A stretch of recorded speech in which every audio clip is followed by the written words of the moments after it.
All right, y'all. This is Homeroom with Smooth. I'm Smooth, and I got with me Antrell, Terry, Emmy Award-winning director. He fresh out of How you doing today, man? I'm doing all right, man. Thanks for having me. Yeah, it's good. It's good having you on, man. Yeah, man. Appreciate that. Yeah, man. So, man, we personally go way back. Man, go back to the church days. Right. We ain't clapping foot stomping. right. What is that like? What, 07? Shoot. Like 07, 06? I've been to church, so I came out the womb, so 92. Once the councils all back in the day. Right. Yeah, because I definitely didn't get there until about 06, 07. Well, yeah, whenever you came, I was there. Yeah. But yeah, man. So yeah, because I remember initially you was doing like track and field and all that, AAU. Yeah. You know what I'm saying? It was out there just blowing past people. I was like, man, I'm gonna be honest with y'all. Y'all not gonna beat that trail though. I was like, back in those flash days. Right. But yeah, man, how's LA treating you, man? LA is LA, you know. Shoot, you've been to California a while, so you know how this can be area. You know, it can be whatever you make it. You know, however you see yourself out here is, or whatever you want to do, you can go do it. But at the same time, you're gonna hit some hard times too. So it's had its ups and it's definitely had its downs. Mm-hmm. But you know, LA is love. I love it out here. You know, so it is what it is. Okay, what's like the highest high you felt like you had outside of obviously? I was just gonna say outside of obviously, like, you know what I'm saying, like back when you was grinding, like what was the day like that really like encouraged you to keep pushing forward? I think the day that encouraged me was I was out. My first thing I did as far as film wise out here, I was working on background when I first came out here. I was doing a lot of background extra work, and my first set that I did was Insecure. Okay. So I was working with Issa Rae, and it was a club scene that we were doing and whatnot. And this was my first day on set, so if you know me, you know how goofy I am, you know. Mm-hmm. So, you know, like, everybody, they saying, like, you can't talk to the star, you can't do this. And I'm just like, they walk past me. I ain't finna just be like, no, I'm gonna say something. So, you know, we did like a few scenes and whatnot, and Issa kept walking like right past me. You know, she would, you know, walk directly right past me, and I didn't say nothing. And I ended up like saying something one time. She like laughed at me. I was like, ha, I got it. Mm-hmm. So after we got done, I just asked her a question. I was like, I said, what does it take to get to this level? And she was just like, just got to be yourself and do what you do. Don't take no for nobody, and just you know, have that can't stop, won't stop mentality. And it was just like that conversation, like that quick interaction I had with her, and she was just so cool and laid back. Shout out to Issa. That it just stuck with me, and I was just like, all right, you know, for you to just be so laid back and just have the conversation with somebody you don't even know, somebody's background, because a lot of celebrities out here treat background people like they're just like homeless people on the side of the road, you know, and it's kind of like horrible, like, don't talk to me. But she just had like such this laid back personality and just like gave me those few words. So that moment I had with her was like kind of like a moment that stood out for me and made me want to propel and just keep going to the next level. Yeah, that's crazy, man. Like, so this person, like, they're notorious for following everybody on Twitter back in the day, but I was following, Lil B or whatever, and like I actually like had a conversation with him like in the DMs or whatever. Basically, yeah, I had a conversation. I'm like, bro, like, how in the world did you get here? And he's like, man, I just stayed true to me, like, you know what I'm saying, and I just kept grinding. He's like, don't ever let nobody tell you no, like. Yeah, you know what I'm saying, same advice you got from her. Like, I was like, dang, I'm like, that's really it. Like, just grinding. That's all you gotta do, bro. Just like can't. It's so many people that's been told, nah, this ain't good. Then next thing you know, boom, it's just they there now, you know, and just how often you're ready to use the situation, but this is like a fresh situation. I don't want to talk about that. Right. I don't want to join the Lucas and talking to me about it. Man. Even though it ain't nothing bad against them though, but you know, like what one person don't see in you, as long as you believe in yourself, I believe that's like the only thing that really matters. Yeah. You know, because God ain't gonna put you in a situation you can't get. Right. Yeah. Definitely. Like, man, and then like definitely just staying like prayerful and like just keeping your mind right. You know what I'm saying? Absolutely. Yeah, because a lot of people don't know that. Like, because California got a lot of distractions. Oh man, you ain't lying about that. It's a lot of people out here that got some tainted souls too. Like it's some people that's like I tell them all the time. Like people in LA got some horrible souls because it's just like it's so wicked out here.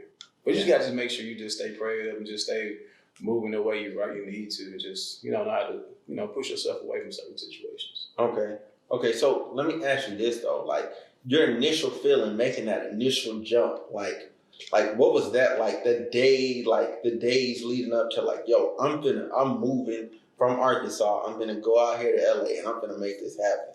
Man, my main thing was trying to separate myself from my family.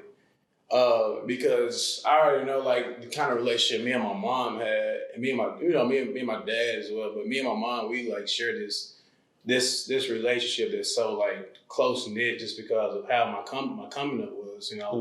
I was really bad, bro. Like, it's funny to a lot of people because but I had ADHD like bad. I got kicked out of pre-K. And I know my mom couldn't work for like an entire year, so my dad picked up like another job just to like make ends meet. My mom didn't really trust people watching me because it's like she trusted people. Some people watch me, she'll come back. I had scratch marks on my back, and all, and just she didn't trust nobody. So it's just like their relationship that she had with me, that we still had today. It was just like kind of hard for me to like separate myself from that. And it's still kind of hard too at the same time, but I think separate myself from my family was like the hardest. I had a little brother that was just going to go into high school, and I just knew how important it was for me to be there for him. My dad not having a child that's so far away from separate myself from my sister and my friends, just like more so just my family. But just leading up, it was so hard just thinking about like being 1,300 miles on the opposite side of the United States. And just witnessing me just like selling all my stuff, all my furniture and all the different type of stuff, packing up everything, going around and said, all right, y'all, blah, blah, blah, having these good going away parties and dinners. It was bittersweet, but it was bittersweet, but it wasn't until I got on that road and I had to just kind of like realize, okay, I'm doing this for them. So I got to go out there and just make sure I'm handling the business I need to handle that I put my mindset to already. Right, man. I respect that because like my mindset was a bit different because like for me, like I had family out here, like and that's like a gift and a curse. Like I always have family like almost anywhere I go. So it's like coming out here, like I kind of was cushioned a bit from the whole harsh reality of just being out here alone, But I definitely would say there was situations that were happening where I kind of kept things close to my chest and was like, nah, I'm just gonna figure this out as a man. You know what I'm saying? But there was also that I had something to reach back to. So that's why I really wanted to ask you because I'm like I had something to reach back to. You know what I'm saying? At least my dad was here. But you was just out here. Oh, bro, I didn't have no family. I think my closest family was in San Francisco. And I don't even really know my auntie like that. But my mom's she stayed in San Francisco. But other than that, I just literally, I only knew maybe one or two people. Even people see me kicking it with Felix and Ashana and and AJ and Jonica and Isaiah. Well, I knew Isaiah since high school, but people see me kicking with that. They be like, "Oh, y'all knew each other." I'm like, no, I didn't. We knew of each other. I knew of these people. I didn't meet them until I got here. Mm-hmm. Only person I knew was Isaiah. But even when I moved out here, when I was hitting Isaiah, hey, I'm moving, blah blah blah. Yeah. Felix and Ashana, and Jonica and AJ and the whole Arkansas crew. Mm-hmm. Jaquita, Devo, I feel like I'm missing a couple people. CC, Sav, Jen, I know Camille, but all of them I met here. Right. It wasn't it wasn't like I had this cushion to fall back on when I first came out here. I had to build up. And I went through a lot of different things out here. I ain't gonna talk about too much because I got a story coming out about that. Mm-hmm. But yeah, it was definitely hard, and not having that cushion, some very emotional nights. Definitely times I thought about just going back to Arkansas, but then I'll I think about that, and then like 3 seconds later, be like, nah, nigga, you ain't doing that. Yeah. You going back home, McDonald. Yeah. You know, I just, just weather the storm, man. But I didn't have a cushion, like that to fall back up on. I had some very incredible people that took me on. Marcus Smith, who's a comedian out here, him and his mom, they allowed me to stay at Airbnb they had, and they looked out to me very, very, very well. So without them, I don't even think I would be able to make it in LA as long as I did. So definitely shout out to Marcus, big man at ATJ, so yeah, I didn't have that cushion though. It was hard. Okay, cool. So all right. So you got past that initial stage, then you got into like your, where you was like, what was your first time like directing, like, getting behind the camera? Oh, my first time directing, get behind the camera. It was kind of like I started off writing scripts for influencers, and the first like influencer I had met was K More to Go Tech Weezy. And then it was just like we had these meetings, kind of meeting linking in, and it was more so like, hey man, let me write something for y'all. And we did that, and they would like let me like have complete control of it and like directing. So that's when I like being behind the camera, like started learning a lot of different things as far as what I like to see, how it should be, told on camera and stuff like that. And it started off as comedy and stuff like that. And when I started doing it, I realized I was like, all right, I enjoy this. I like this a lot. I like this more so than being in front of the camera. Right. So I'm going to do this. Started writing a lot, started directing more. Started writing a lot, started directing more. And I built that up to such a huge platform where I was able to go and direct stuff for like Blame It on Quay. And Blame It on Quay would bring people in. And it was Be the Ray So Sillies and the Creole Courts.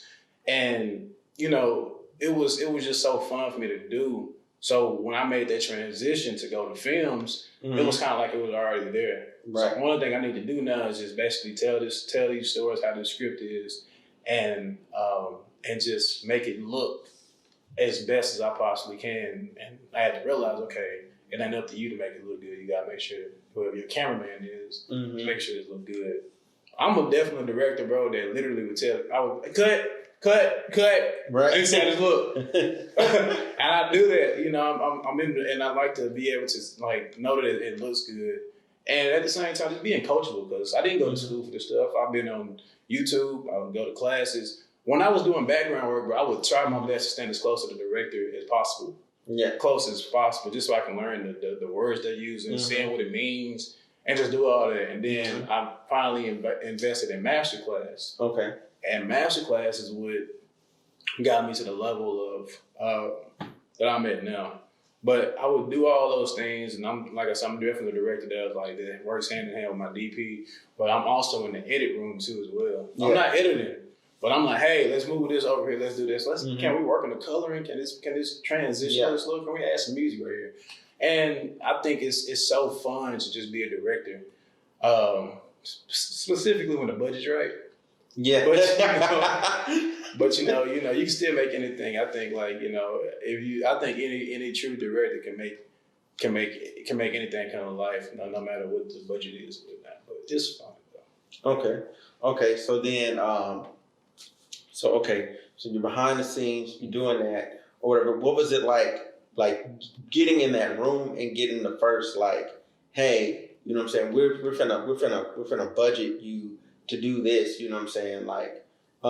guess you got in the room with what, Amazon first, or was it Netflix that you got in the room with first? You talking about as far as the project that we had? Project.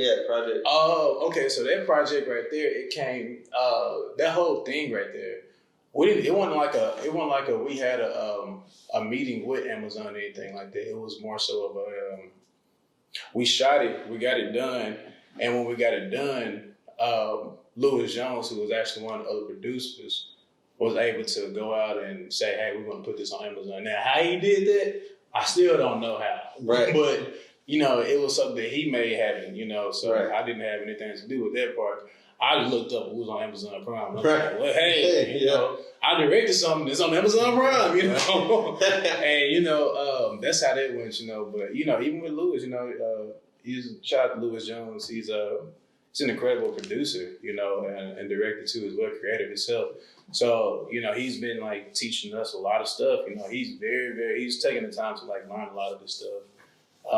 And we all about the same age. I think I think Lewis about damn near 40. I was playing.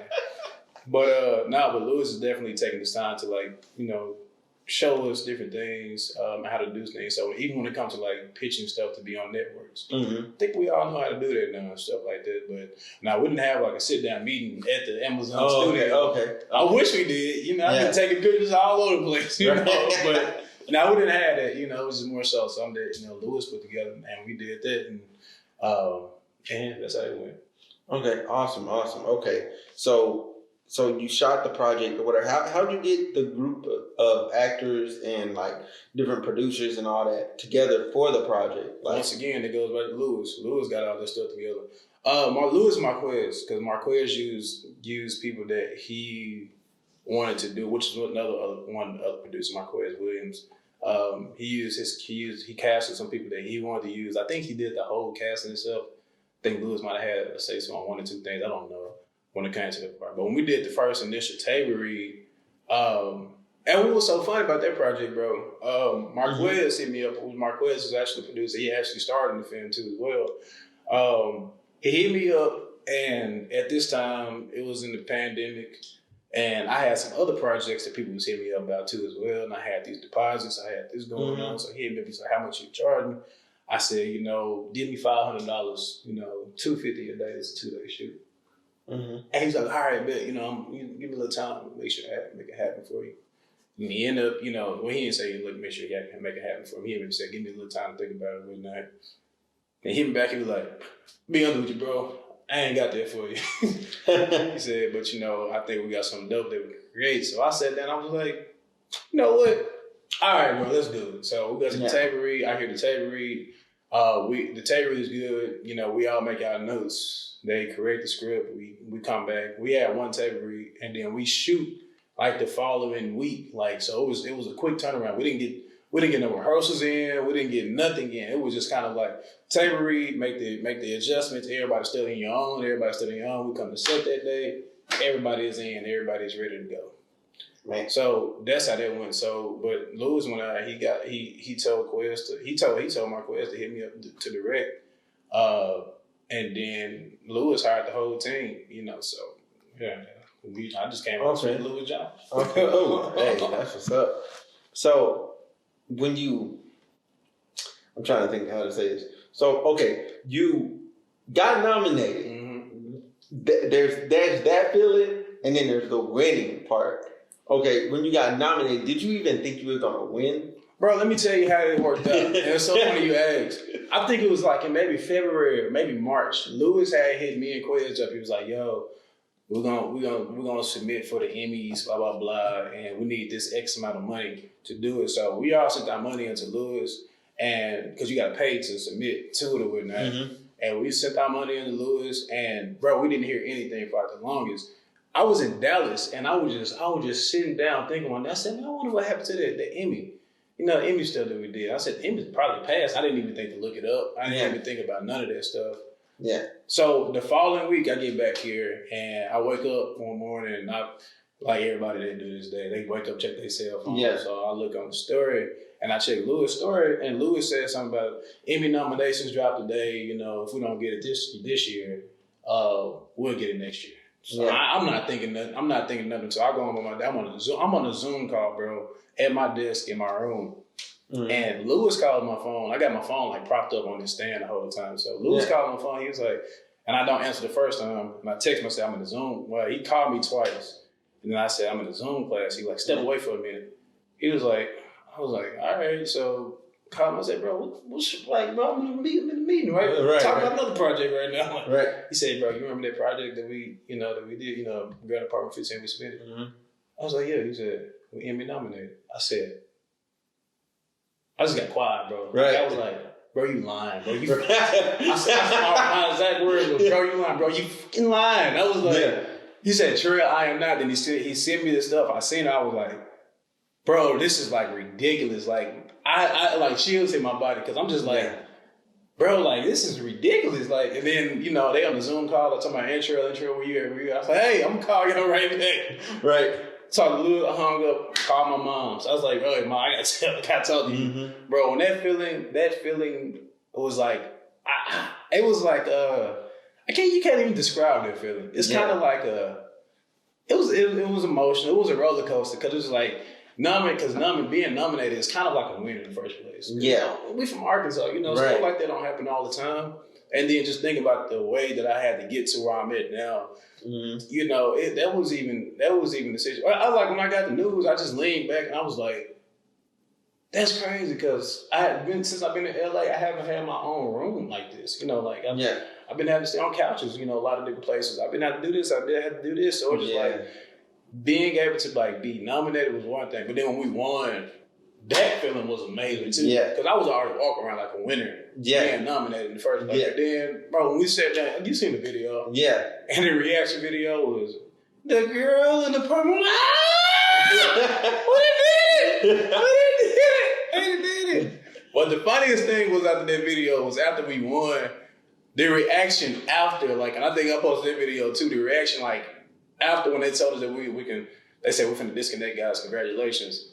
The amount of nigga that we jumped into. Yeah. Because I just remember Quez, nigga, we done! It was just, we bumping, we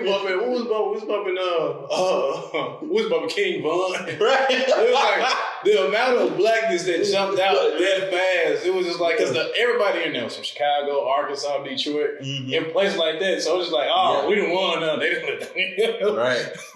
So, that was two feelings was definitely unmatched, and you know I can't wait to experience it again one day. Yeah, for sure. And you definitely will, man. Oh, yeah. You definitely will, for sure. Man, you're definitely a talented dude. I've always knew that from the jump or whatever. Because I remember, because I was just thinking back on it last night. I was like, man, I remember that conversation we was having in the parking lot, and you was telling me like all this stuff that you really wanted to do, like that you was trying to do, like just outside of like track and field and all that other stuff. And I was like, man, yeah, he definitely gonna do that. You know what I'm saying? Like he definitely gonna do all of that. And then to see you where you are now, you know what I'm saying? And that's like 12 plus years ago. I'm like, man, that's crazy. It's crazy because you just don't know exactly where your life's gonna go. But then being in Arkansas, you don't have the resources to basically be able to get you to this point.